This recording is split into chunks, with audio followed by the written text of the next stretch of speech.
you're probably thinking, dude, when are you going to get to your supercharger series?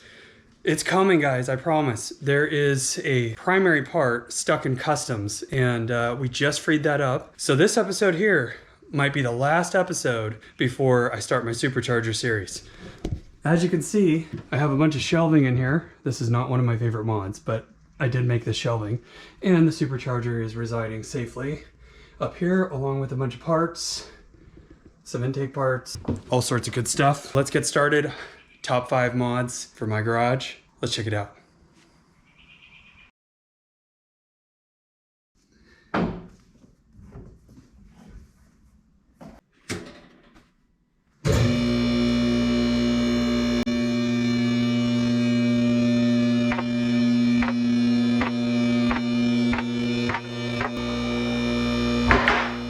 That's as high as it'll go. That's pretty high up.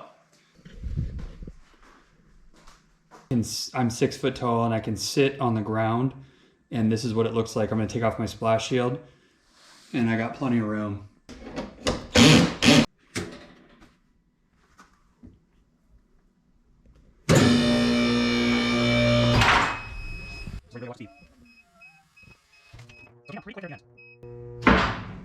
And for those of you that ride, this lift is perfect for your motorcycle.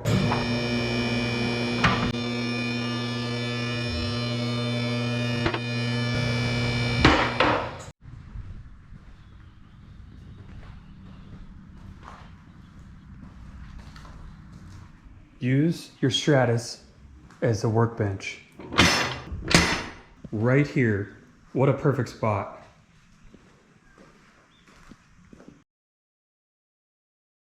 Number 2 is air tools. Yes, you really need to get yourself a good compressor, a large air tank, and a hose, of course. A whole thing full of different air tools because I use them all the time.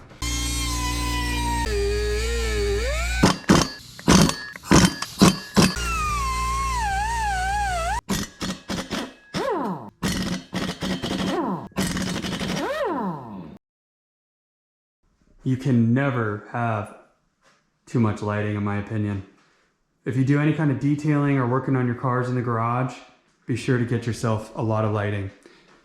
With today's LED technology, the amperage draw is not bad at all, and you can link them together. So make sure when you're shopping for these lights that they're linkable. Don't get the ones that aren't linkable because you're just gonna want more and more lights. Because the amperage draw is low, you can usually run them off of one circuit. So I have these actually plugged in right up there. Have them also hooked up to my Alexa, garage lights off. Of course, this one stays on because it's on a switch. Now this is my old one. Hang with me for just a second. I'm gonna show you my new one. This one was okay, it was like $10, all right? Of course, another Harbor Freight item. I really like this for what it was. What I don't like is that this thing sticks out quite a bit here. You can see that. And I would bang it on things while I was working on the car. I would actually get myself stuck a few times because I tried to get my head up in places and then this thing would catch and then I'd have to slip out of the this thing. It's also fairly heavy. You'll see that it's got this battery pack here, which takes 3 AAA batteries. That's the old one.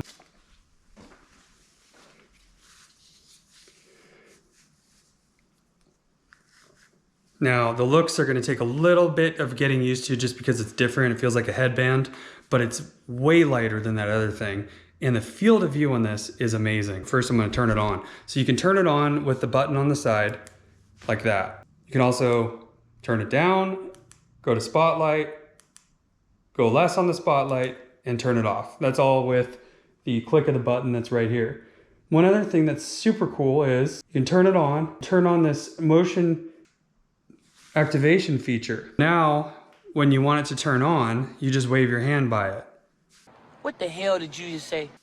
And when you want it to turn off, you wave your hand by it. Should be pitch black right now. I'm gonna go ahead and turn on my old $10 Harbor Freight headlamp. Harbor Freight light, okay? See that? Now I'm gonna switch over to this new light, hang on.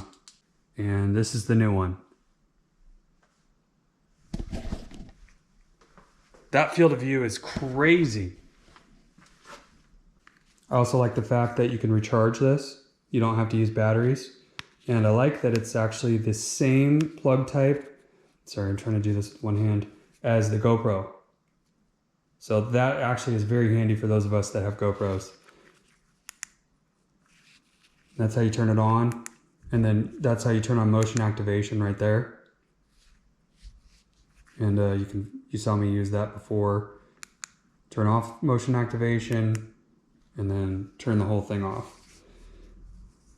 Here's my old one. 161 grams. 66 to 68 grams. Now this isn't the fanciest or best vise in the world, but it's a big one. And I use it all the time. I love that you can adjust these things. Well, you can loosen these things and swivel it around here. If you are looking to go to the next level in your garage and get bigger than you think you should get, I've had this for probably 4 years now and it's never let me down. I'll hyperlink everything in the video description. You can also undo that and rotate it around so that you have some access to these pretty cool little clamps here. You can tighten that back up and then bring her in. Do what you got to do. So typically I'll just keep it on 0. Tighten it up, and I also like to keep this right here so there's plenty of room for me to rotate that handle.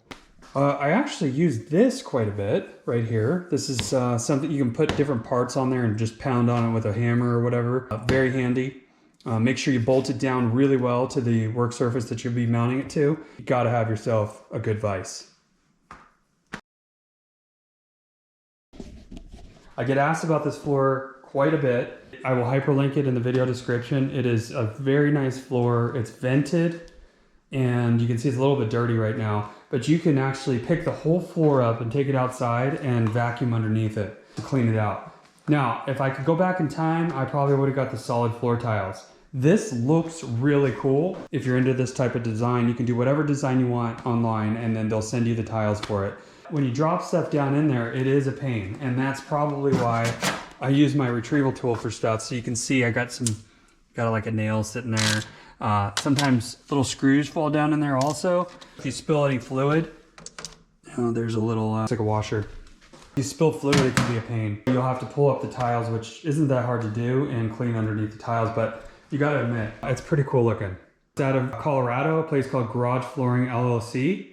You can't put a lot of pinpoint weight on this floor either. If you're gonna have some jack stands like those and put your car on the jack stands, it can actually damage the tiles like I did right here. I probably, if I could do it again, I would go with solid tiles, knowing what I know now. But man, this floor looks really good, and great customer service and a USA-based company. Maybe you can click some of the links below. I'm not affiliated with any of the links. It'll just take you right to the websites. And if you have any questions, be sure to comment in the video. Be sure to hit that like button. If you're not a subscriber, hit that subscribe button because we are going to supercharge this car very soon. Thanks guys, see you on the next one.